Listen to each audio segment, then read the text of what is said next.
등기부등본 보는 방법 및 근저당권, 질권에 대해 알아볼까요?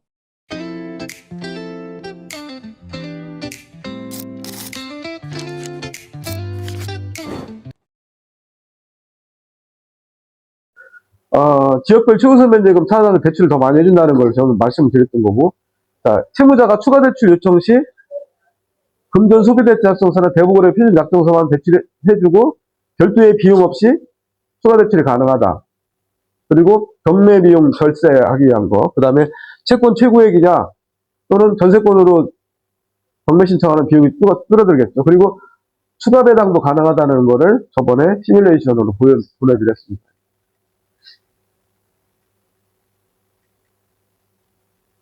자, 여기 보면은 1순위 근저당 다음 시간에 NPL에 대해서 배울 건데 NPL 금액에 이거를 농협에서 매입을 해왔어요. 농협.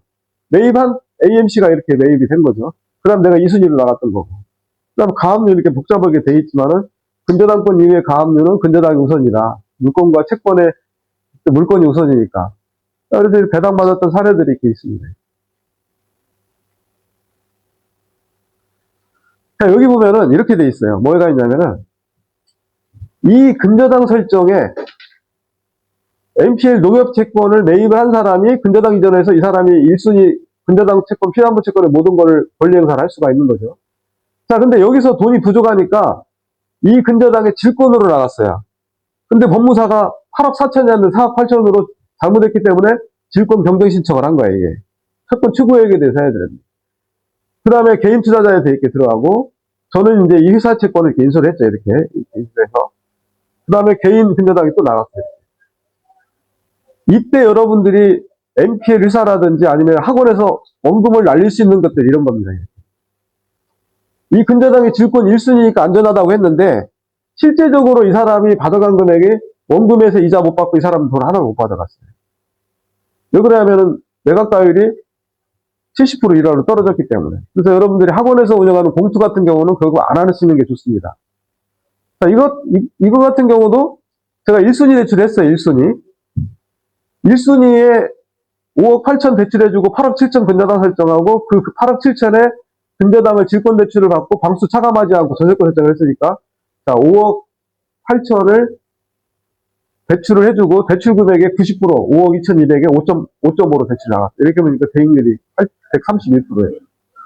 그러니까 실제적으로 이렇게 5억 8천에 수입이자 그 다음에 지급이자 주고도 실제로 80에서 90% 수익을 얻었다. 자, 여기도 보면은 제가 5억 8천 대출해주고 8억 7천 근저당 설정을 했죠. 그리고 배당받은 게 1억 8천5백을 배당을 받았어요. 이 이자에 대해서 대출금 이자가 여기서 1억 8천5백이 늘어나는 거죠. 여기서. 그 수익률이 35%가 넘어갔어요. 자, 그리고 전세권 설정을 해서 이제 소비대체 약정을 했을 때 여러분 3, 4분면 뿐만 아니라 저는 이제 조카한테 이렇게 약정을 했어요. 이렇게. 뭐 10%를 줘도 12% 약정을 하고 여러분들이 이자를 주고 마진을 여러분이 먹는 거죠. 자, 그러면은 1순위가 매월 원금과 이자가 상환이 되니까 안전하다고 그랬는데 2순위로 나갔을 때 1순위가 매월 원금과 이자가 상환이 된다. 그러면은 이게 원금과 이자가 상환이 돼서 그 채권 취득이 줄어드는 거 말씀을 드렸습니다. 그 다음에 2순위로 삼성화재가 대출이 나갔고. 자, 이건 무슨 말씀을 드리냐면은 제가 살고 있는 아파트에 우리은행에서 매달 원금이 100만 원씩 상환이 돼요. 원금과 이자가 상환이 되니까. 그러니까 여러분들이 2순위 대출 나갔을 때 1순위가 매월 원금과 이자가 상환이 되니까 좋은데 제가 보니까 제가 15억을 다 투자를 했어요. 제가. 그런데 돈이 더 있으면 더 투자를 할 수 있겠어. 그래서 제가 살고 있는 아파트 담보대출을 현대캐피탈에서 아니면 삼성화재에서 이렇게 대출을 받는 거예요. 2순위로 대출을 받아서 제 소유로 돼 있는 거를 대출을 받아서 또 투자를 할 수가 있다. 무슨 말이냐. 내가 살고 있는 아파트를 전세를 주고 GPL 투자를 하거나 또는 나는 월세로 가서 이자를 현금으로 오면 얼마든지 몇백이든 300에서 500이 생길 수가 있다는 얘기죠. 아니면 내가 살고 있는 아파트를 담보로 2순위로 대출을 받아서 추가 대출을 수입을 얻을 수 있다는 내용이에요. 아까 1사분면 다 나왔던 내용. 그리고 근저당 설정 투자와 질권 설정 투자에 대해 살펴보면은 이렇게 뭐 등기부등본에 보면 이렇게 돼 있습니다. 근저당에 질권 설정하고 투자했을 때 이런 투자는 상당히 위험하니까 여러분들은 안 하는 게 좋다고 말씀을 드렸어요. 공투에 대해서 질권 설정 투자는. 자, 이걸 한번 볼게요. 1순위로 얼마를 요청을 하냐면은 이 사람이 현재 4천이 나갔는데 1순위로 6천을 요청을 해요. 6천. 담보비 60%밖에 안 돼요. 그러니까 내가 이거를 말소를 하고 내가 이자를 들어가는 거죠, 이게. 자, 문제는 뭐냐면 이 사람이 일용직이네요. 150에서 200만 원.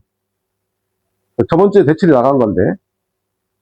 자, 이 사람에 대해서 여러분들은 이 물건에 투자를 할 거예요, 안 할 거예요? 여러분이라면. 투자를 해요, 안 해요? 안 해요? 다른 분들은? 저는 하죠. 왜냐면은 1순위이기 때문에 이 사람이 이자를 납입하지 않으면 경매 들어갈 줄 알아요.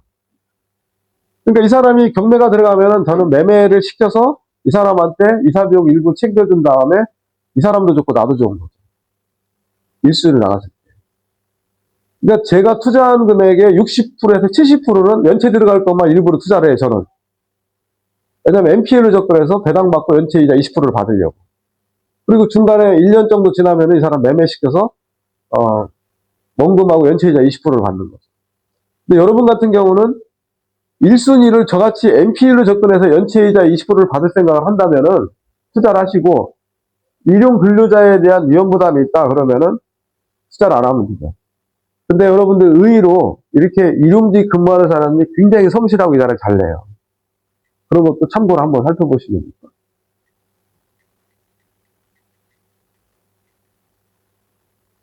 자, 여기 이거를 보면은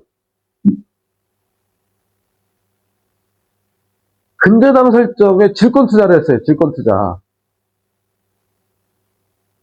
자, 이 사람이 수수료가 0%짜리가 있고 3.3이 있고 16.5가 있고 27.5가 있다고 설명을 드렸어요. 여기서. 네? 이 사람이 0%인 경우에는 어떤 경우인가? 사업자가 있는 경우에 이 사람도 세금 신고를 따로 하고 나도 따로 하니까 세금 없이 그냥 이자를 다 주는 거예요. 약정.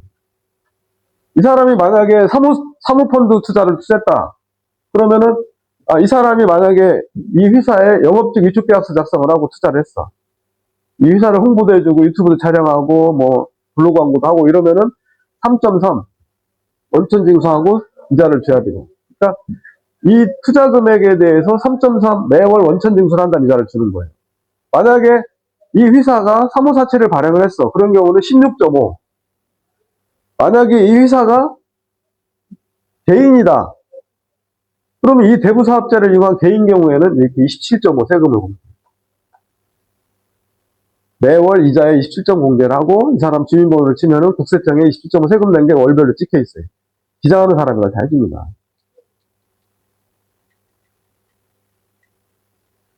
자, 여러분들이 좀 전에 앞서 이제 설명드린 것처럼 기초연금과 노령연금이 나와요. 65세가 되면, 만 65세가 되면.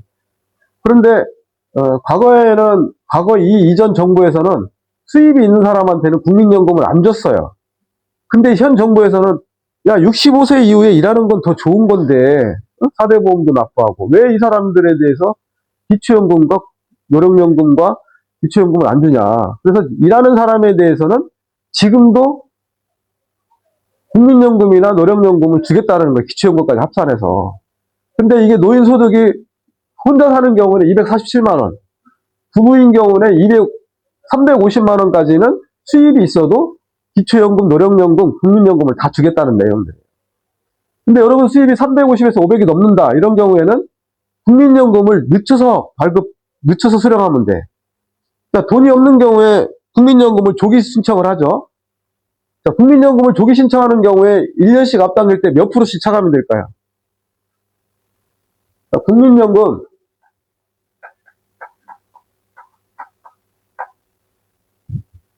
조기 수령 1년에 6%씩 차감이 돼요. 그럼 5년 동안 퇴직을 하고 60부터 국민연금을 납입을 받았다. 그럼 5년이면 5년 65세부터 받아야 되는데 5년이 차감되면 몇 프로 차감된 거예요? 30% 차감이 되는 거죠. 곱하기 5년이니까. 30%씩 여러분이 받는 국민연금이 200이다. 그러면은 30% 차감하니까 140만 원 받는 거예요. 그러니까 국민연금이 200만 원 받을 사람이 30% 차감해서 30%니까 140만 원. 7, 14, 140만 원 받는 거예요. 근데 여러분이 받는 수령이 350만 원, 500이 넘어. 이런 경우는 국민연금을 늦게 신청하는 경우에, 국민연금을 좀 더 늦게 신청하는 경우에 몇 프로씩 증액이 될까요? 여기는 마이너스 6% 차감이 됐어. 근데 65세에 내가 안 타. 수령을 해야 되는데 국민연금 수령을 안 해. 자, 이때는 7.2가 플러스가 돼요. 7.2. 증액이 된다는 거예요. 그러면 5년 후에 만약에 탄다. 5년 후에. 그러면 36%, 5, 7에 35, 36%가 더 늘어나는 거예요. 그러면 여기에 200에 대해 36%니까 2, 3은 272만 원을 타는 거예요. 272만 원. 5년 후에. 자, 근데 여러분 주의할 점이 있어요. 제가 모시고 있던 지점장이 연세대병원에서 신장수술을 했어요. 근데 이분은, 야, 내가 우리 집안에 보니까 생물학적으로, 오래 사는 사람이 없어. 그러니까 나는 빨리 타야 돼. 그러면 이거 먼저 신청한 거예요, 이 사람이. 근데 지금 70이 넘었는데 아직까지 살아있어. 근데 우리 집안에 수명이 좁다. 아니면 가족력이 낮은 경우에는 빨리 신청하는 게 낫겠죠. 근데 만약에 우리 집안에 장수 집안이야. 그런 경우 늦게 신청하면 낫겠죠. 그리고 노령연금과 기초연금을 다 받을 수가 있는 거예요. 자, 이거 굉장히 중요한 내용입니다. 여러분들이 아직 65세가 안 된 경우에는 이 부분을 굉장히 참고를 해야 돼요. 65세 금방 옵니다. 여러분들이 전 시간에 종잣돈 1억 원을 모으는 것 중에 가장 먼저 해야 될 게 자동차를 매매하는 거예요. 자동차. 자동차를 여러분들이 소유하고 있음으로 인해서 아무리 안 나가도 한 달에 100에서 150이 나가요. 1년에 1,800만 원 그냥 나가는 거예요. 자, 2026년도에 자동차세, 연말정산, 종합소득세, 자동차 재산세, 재산세는 건물과 토지가 있겠죠. 7월 달부터 9월 달 이렇게. 종합부동산세, 자동차 2등. 자동차 하나로 봤을 때 여러분 여기서 나가야 될 게 자동차 할부금, 기름값, 유지비, 범칙금, 자동차세, 그 다음에 여기서 또 자동차를 유지하는 뭐 여러 가지 수선 유지비가 많이 나가죠. 그래서